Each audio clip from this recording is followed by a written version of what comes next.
back to Women Making Moves, where we celebrate the moves that women are making. My name is Amy Pons. I'm a Master Certified Life Coach and an energy healer. I'm joined today with Dion Johnson. The Women's Leadership Development Specialist is an ex-midwife and director in public services, where she pioneered, co-coordinated, and led special services serving highly vulnerable and marginalized client groups. Now, a multi-award-winning women's champion with the REpowerment of women in leadership at the heart of her mission, Dion works behind the global leadership scenes as strategic advisor and executive master coach to some of the most influential women across sectors and industries. She is challenging and changing the inner narrative about what it means to be a credible influencer in contemporary board-level leadership. Her clients are chief executives, directors, and heads across sectors because when these women truly thrive, not just act like they are thriving, so do boards and organizations, industries, and ultimately our world. Dion was born with a pronounced facial disfigurement. Her story of unmasking is a powerful metaphor that is now captivating and inspiring leaders across the globe to show up, speak up, and shake things the hell up authentically within their sphere of influence too. She's passionate about and uniquely skilled to help women rise above professional challenges and #be more influential in their roles, and her new book, Influential Woman, A Fresh Approach to Tackling Inequality and Leading Change at Work, receives positive reviews from readers around the globe. Dion, welcome. So excited to be here with you, Amy. Honestly, it's my first podcast of the year, and I am raring to go with this conversation, so thank you. Amazing. I love the REpowerment. Is that a spin on empowerment? Yeah, I was a midwife for a very long time. That was my life before coaching. So I spent a lot of time with women in one of perhaps arguably one of the most womanly acts of all, being pregnant and bringing forth new life into the world. And that's where I really got to see just how powerful women are. Like, I really got to see that this is not an average, mediocre type of power. We are innately powerful. And so empowerment just feels like an oxymoron for me. Empowerment means to be giving power. We don't need to give women power. We need to stir the power up that we already possess. And so that's why I say REpowerment. Ooh, I feel that. One of the things I like to say in my business is unlock the magic. I unlock the magic that's already in you, but I love that you just brought it together. You stir it up because there's so much that we've been trained or conditioned for so long. So it's remembering who that is inside of us. Remembering and relearning and reconnecting with and all of that good stuff is already there. Yeah. Ooh, I've got goosebumps already. This is amazing. For me, when I have goosebumps and I just got to chill, like our spirit teams are aligned and like we're going to just roll with this. So it's exciting. Yeah. So Dion, what are some of the moves that you're excited to be making right now? Besides your book, of course. Yeah. All right. So here's the thing, right? Over the last 14 years, and especially over the last couple of years, I've really been doubling down on this question of who the heck am I? What am I here to do? Why am I doing this? And one of the resounding answers that keeps coming up over and over again is that Dion is the issuer of the call. The issuer of the call. Now, this is a term that's just landed in my spirit and it feels so aligned with who I am. And so I've got a true conviction that our world will be changed by women who hear this call and answer this call and do the work to be a new kind of powerful in board level leadership. And so I'm beyond excited. I'm not merely excited. I am enthusiastic. I am fired up and passionate about issuing this call to CEOs and to directors and to heads and experts and specialists in the professional space who really want to be part of the conversations that are happening in high-level leadership, who are really wanting to be part of the conversations that are shaping culture and discussing policy and setting priorities and interpreting data and making important decisions that affect real people's lives and future generations. And so that's what I'm excited about. I'm excited about issuing the call to this whole new level of powerful leadership. Wow. That's something that really lands with me because something I talk about a lot is that the divine feminine is calling us being humanity in this space and time right now. That for me, and what you said was spot on. Yeah. The shift that we're feeling as a humanity is the shift of ushering back in the divine feminine after being exiled for thousands of years and Yeah. living only and operating only in the masculine. Now, when I say that, I never suggest that masculine is bad, except toxic masculinity is problematic for everyone. When you say answering the call, Yeah. I have had already, and what day it's January 10th, I've already had literally countless conversations with women who, to them, they kind of woke up in like the past month or two and they're like, wait, suddenly nothing around me feels kind of familiar or safe or like good. And I need to change that. And I don't know why, but I'm gonna follow this thread. And I was like, you're answering the call. And it's Yeah. interesting because I'm not trying to like woo-woo everybody, but there is a larger energetic thing happening worldwide to ask us to step into our light, into our power. And to your point, it is the women that are going to guide us into this space of creating that balance between the divine masculine and divine feminine that we so all desperately are wanting, needing, and to thrive. Back to your point about thriving into the next level. I'll pause there because I see you really excited. I think this is so powerful because when you say divine feminine, I feel like it's semantics. What we're really talking about here is feminine leadership, and feminine leadership is a thing that can happen in men and in women. Like, so it's not a gender thing. It's a, Right. it's a, No. it's a men and women. But I believe that women are the divine stewards of feminine leadership, and that Yes. we teach the world how to flow in that type of energy. We teach the world. We teach children and other human beings how to flow in that. So we are stewards of this thing. And so you're absolutely right. We have been functioning on masculine energy. Men and women have been functioning on this masculine way of leading our lives, leading our affairs, and we're burning out. I heard this really powerful Cherokee prophecy about these times and seasons, and it said that humanity is like a bird flying, trying to advance forward and progress, but it's flying only on one wing called the masculine. And it's flapping and flapping and flapping this masculine wing and getting really worn out and really getting burnt out trying to just advance with one wing. But the season that we're in, says this prophecy, is a time when this other wing called the feminine, extends itself and allows this bird of humanity to take the pressure off the masculine and fly and advance and actually start to make forward progression. So whether you are like me, a Jesus-loving Christian, or you are an astrologer or an astronomer, or you are a fairy, whatever your belief system, all of us are sensing that it is time for this other wing to extend, this other wing called feminine leadership, the feminine to extend itself so that we can, as humanity, as a people, as one people, advance and move forward elegantly into the future that we want to create. Right. I love that you said it's extending out because a lot of times too, when I talk about this, there could be a feeling that men can, and to your point, I love what you said about it's not tied to gender. It has nothing to do with that. Both men and women have been trained by, harmed by, operate in, and perpetuate Yes.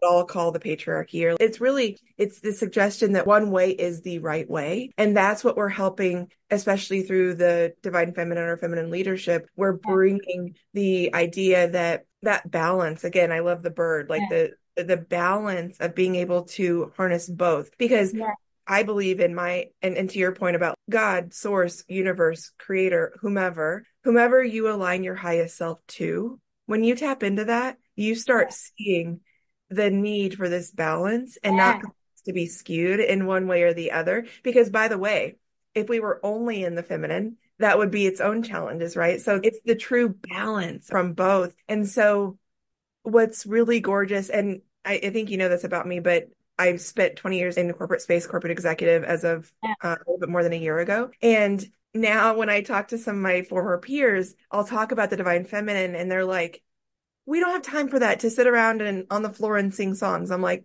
What about what I just said suggested that we were going to sit on the floor and sing songs? The That just goes to show the misunderstanding of the power of the feminine. And I hear it all the time. It feels like, it sounds like, it conjures up the thoughts of woo-woo and singing Kumbaya and barefoot in the kitchen. Like, it really conjures that up. And I hear people saying, we need to grow some balls to go out into the marketplace and make it. Well, I've been a midwife a long time. The decades I spent in the labor room and alongside women. And I can tell you that there is no such thing as tough balls. Balls are not tough. In fact, they're probably some of the most sensitive areas of the human anatomy that you can even think of. Like, women are made of strong stuff. Feminine leadership is powerful. And I feel like that's part of the mission that you and I are on, is to really clear up this misconception that the feminine is weak and, like wallflowerish and kind of faints at the thought of anything mildly stressful. No, the feminine is a force to be reckoned with. And I'll always say, I'm like, don't grow balls, grow some ovaries.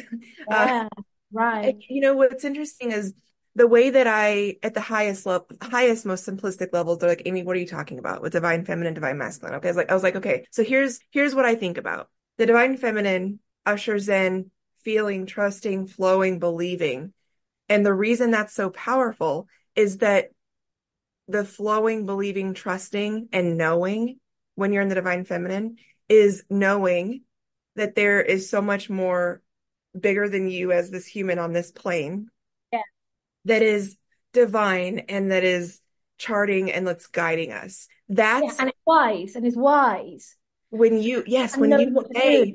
when you say that power. And well, I'll come back to that. So then in the divine masculine, it's the doing, it's the action, it's the task, it's the checking boxes. So that's more in like the what we can see, feel, and touch. And Yeah. it's gotten us into this place where we're only doing. Yeah. And again, in the divine feminine, if you stay in the divine feminine, you're really in a sense of being, but then, well, not but, and it could get you into a place where you're only feeling and being and not like doing. So it's again that balance. Yeah, But, but I like but to think of it like I like to think of it like if you're building a house. Like if you're building a house, you need straight lines, you need cement, you need bricks, you need trucks, you need hammers, you need tools, right? You need structure, you need timelines, you need project management, you need all of this stuff. But if you want to build a home, you need something else. You need heart, soul, listening, love, compassion, understanding, tolerance. You need connection. You need vulnerability. You need relationship. You see, they're different things. They're different sides of building. Like we need both. and We both need important. Yeah, both important. both important. Yeah. What's in my mind right now is that there are people trying to build a home. Let's put it in the context of work. People trying to build harmonious workplaces that are inclusive, but they're trying to do it with masculine leadership. And that doesn't help. It doesn't work. It doesn't go. Like when we're trying to build something of this higher nature with purely imbalanced masculine leadership, it doesn't result. The results do not flourish.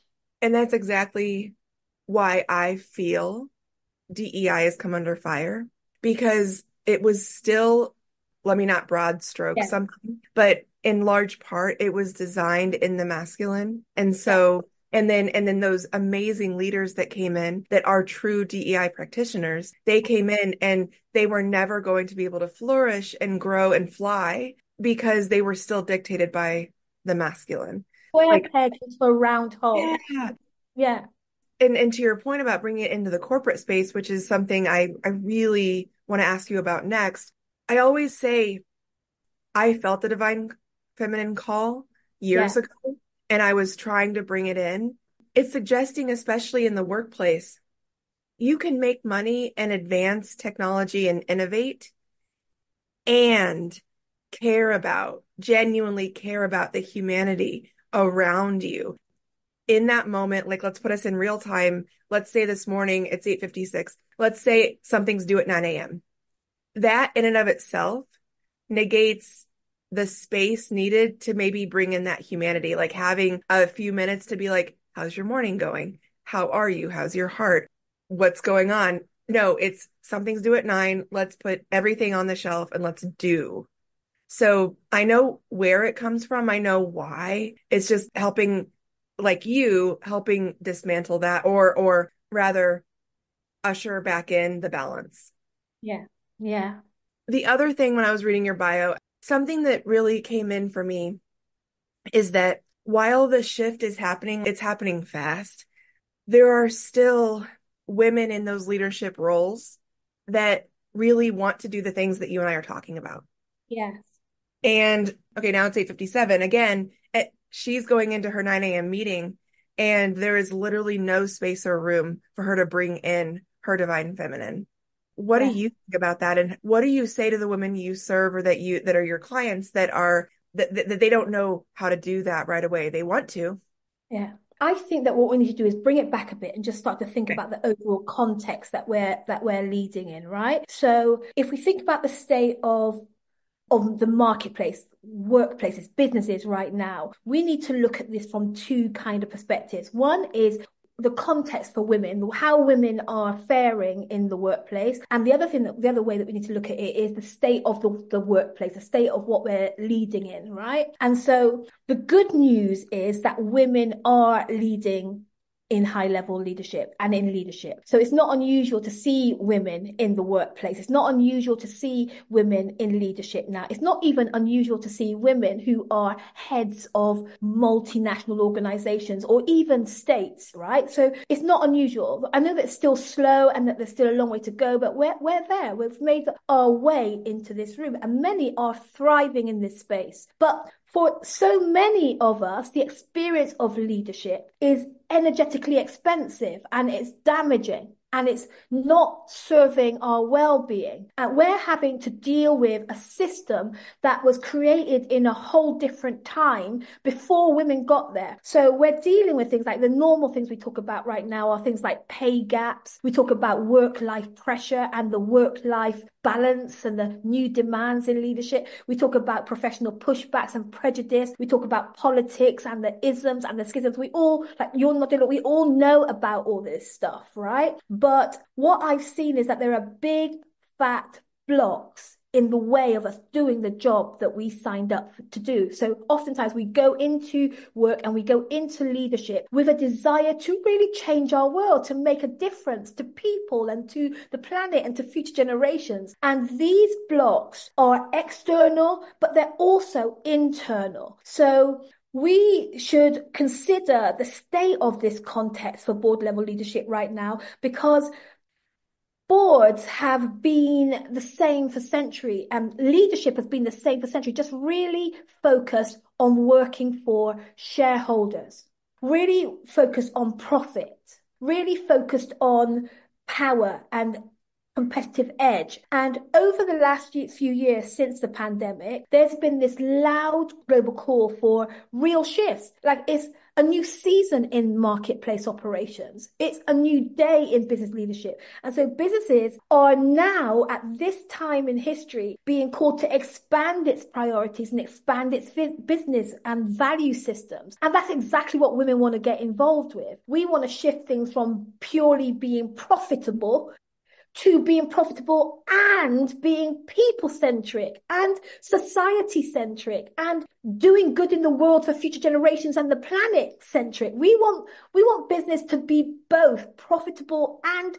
helpful to people. But this is proving harder than we imagine. So all of our mission statements say the same thing. We want business to be good for people and the planet and future generations, but it's much harder than we've imagined. So in effect, what we have is a profit-driven operation, and at the coalface, we have a semblance of working for society and for people and future generations. We know what the main thing is. That even though the mission statement says one thing, we know what the main thing is. That when we work in the workplace as it is right now, we know that it's all about the money. we know that it's all about the power. There's this difference between what we say we want and what we actually show up as. And in the context of leadership right now, this is the backdrop for what women are dealing with. That we're there to create this change, but the organization, the industry, the field that we're in is resistant tacitly to the change. And this is what I really want us to understand as the context that we're working in right now. Right, right. And so what ends up happening, in my experience, based on the conversations I've been having, is that women are exiting the workforce and starting their own businesses or doing something different to be able to help other women. And it's just kind of this chain reaction. And what if literally all the women left the workplace and started their own businesses?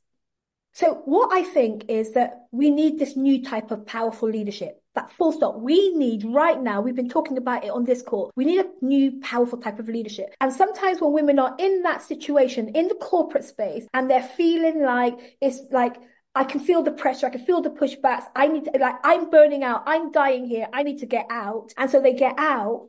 What doesn't happen in that scenario is that women don't get to see how they contributed to their experience in that space. So they leave because they feel like they've been a victim of the system. They feel like they've been overpowered by the system. They've been beat down by the system, and they have to leave out now to go and do something where everything will be right and they'll be able to change the world and it will all be wonderful. But the problem with that is the way that they were co-creating their experience in that workplace or in that corporate space hasn't been shifted. So when they come out of here with no framework and no infrastructure, trying to develop this business, and they encounter some of the same issues and they respond to the same issues in exactly the same way to co-create a failing business. And so what we see, the evidence backs it up. So what we see is that largely women leave that place. They go to start the businesses up. They try really hard.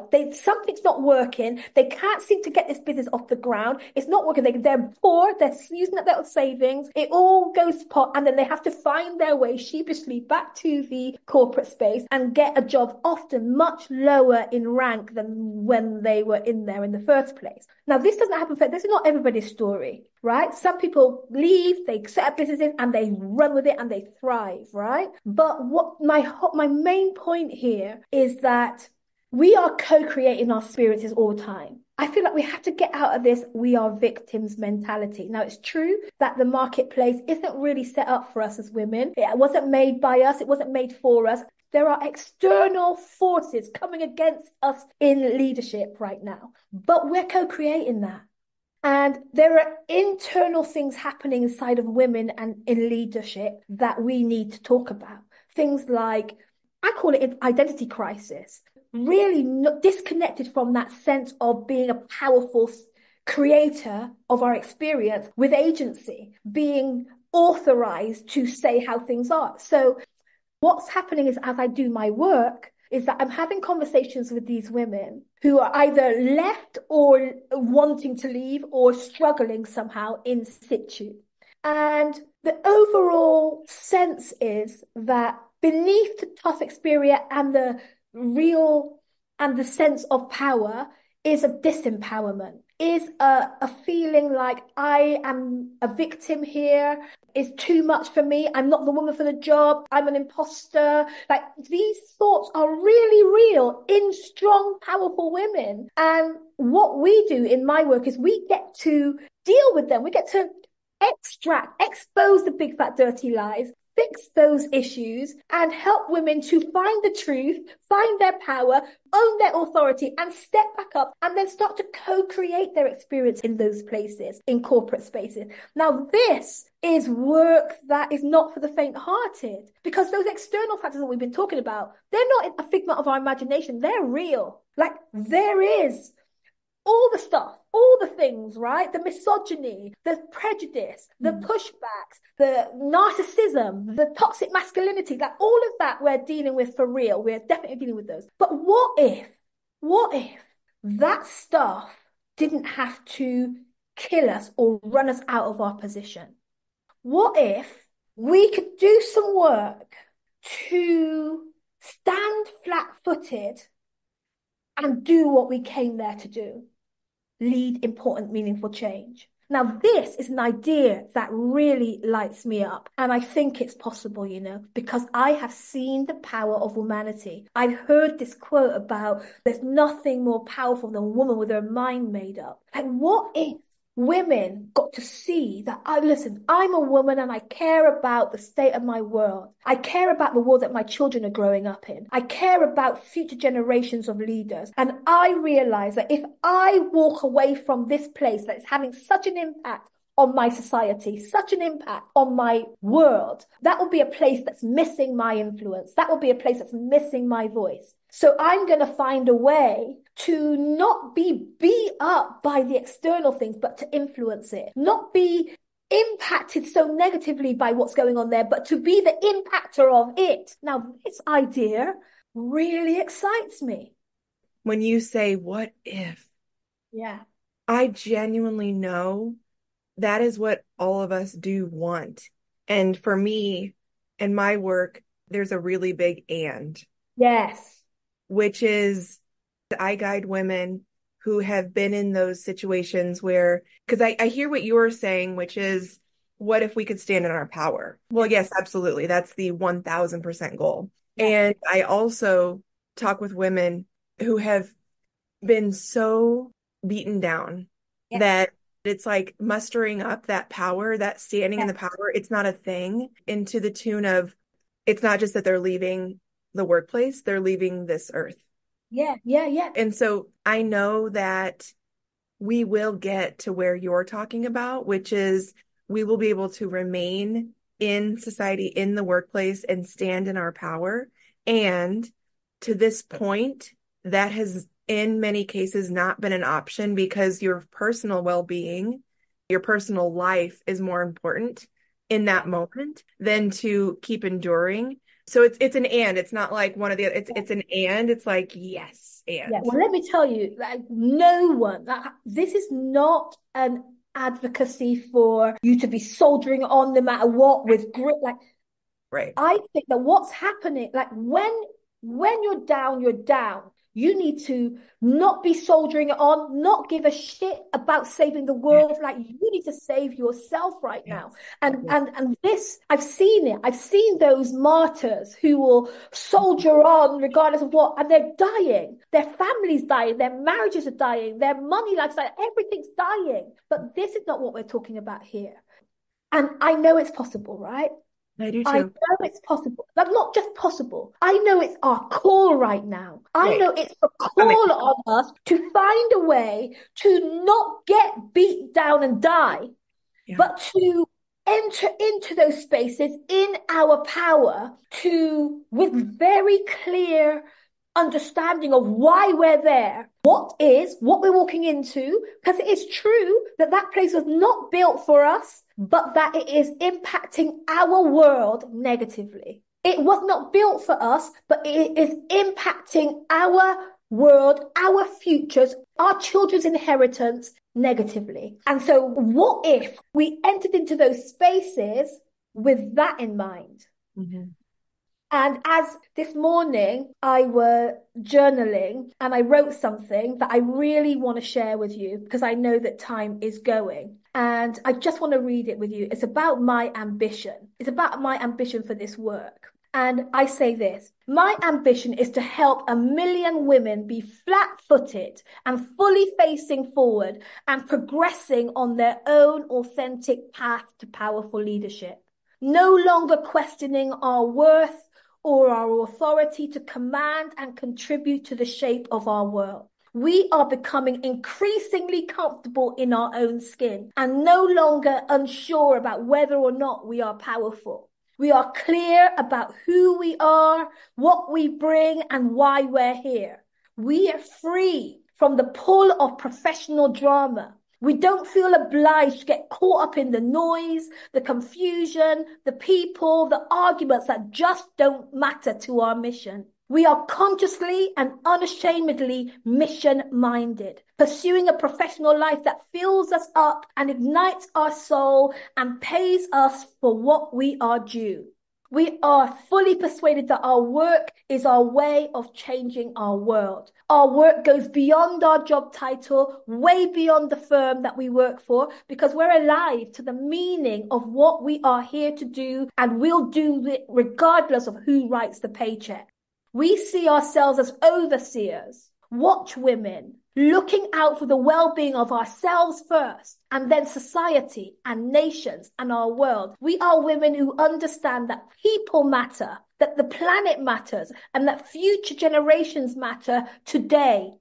These considerations unapologetically impact our leadership right now. And my ambition is the rising of a new kind of powerful leader that shows other leaders the way, and that is genuine and fierce in the pursuit of a world that works for us all. I wrote that this morning and it flowed out of my heart. Because let me tell you, I know that we're powerful. But what's happening is that we're going into these spaces that are by design hostile to feminine leadership. And because we haven't gone in with the mindset that that's the way that it is, and that's my assignment is to turn the tide on that, instead we just get beat down by it. And I just have this dream that we don't have to be beat down by it. We can create community, we can create a strong sense of self and purpose around this. We can create the support, we can do the work to handle our stuff. You know, as I begin to prepare for this work, I realized I had all kinds of identity crises. I'm a Black woman in a white man's world. I'm facially disfigured in a beauty-obsessed world. I'm a woman of faith in a religion-phobic secular world. Everything about me was just wrong when it came to influencing my environment. I had to do the work to say, no, that's what makes it right. That's what makes me right. I had to do that work. That's work. And so, yeah, I really want to reiterate that I am not undermining the experience, because I too am coming out of this space where I experienced all the stuff that made me feel small, that made me play small, that brought me to breakdown and burnout. But I don't think it has to be this way. And actually, it can't stay this way for us, because we're the hope. Yeah. We're the ones who are going to change things. So we've got to find a different way to enter that space. We've got to find a different mindset to enter that space. We've got to find a different way to stay the course and do what we're there to do. And I believe that we do that together as women. We do that by investing heavily in the best support that we can afford. We take ourselves seriously as world-changing women, because that's what we are when we enter leadership in the corporate space. And I have to say that there has to be some degree of understanding that that is what she's there to do by the people that are currently in place. I don't mean to unravel and go back or repeat, but there's also, it's all of what you just said, and be some level of understanding that she's there to do that. Otherwise, well, you know what? If you take any mission statement off the shelf. Yeah. Any. If you take any, I don't care which organization or which sector, you take any mission statement off the shelf and it will tell you that this is what they say they want. I say to women, my leaders, the ones that I'm working with and in partnership with, I say, don't make it about John or Tim. Make it about the mission.